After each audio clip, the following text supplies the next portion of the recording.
people say, Bischoff, he had an open checkbook. I call BS on that. That's not true.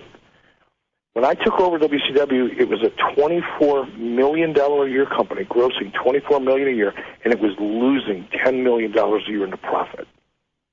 That's when I got the keys. Within 36 months from then, approximately, we were a $300+ million company, spinning off $50 to $80 million in revenue, depending on whose accounting you wanted to look at. But before the launch of Nitro, again, early 95, my goal was to cut costs everywhere I could. And you can go back and listen to interviews from, listen to Triple H talk about the fact that I called him a GUD, a G-U-D. And that was my acronym for geographically undesirable, because we couldn't afford to fly him in. That was, and Triple H will go back and tell you that story of his first, conversation with me when he came into WCW.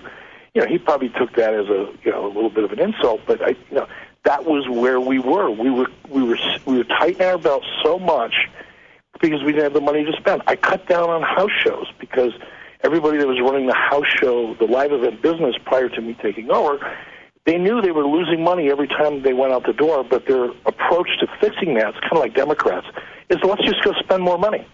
Let's do more house shows. I know we lose, let's say we lose $1,000 every time we do a house show, but here's how we're going to fix it. We're going to do 500 more of them.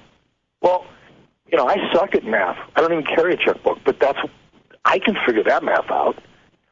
So while I was cutting and gutting and really trying to get control of cost, at the same time, the executives above me at Turner Broadcasting started seeing things start slowly to shift in the right directions.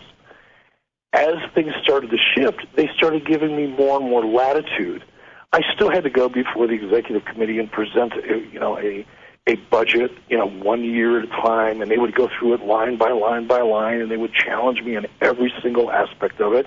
Conrad, you're a businessman. You know what that's like. Yes, sir. And that's what I went through. But I was proving the plan as I went, which is why there was money in the budget for Hulk Hogan. It's why Ted Turner was willing to take a chance, because he was starting to see that, indeed, there was light at the end of the tunnel.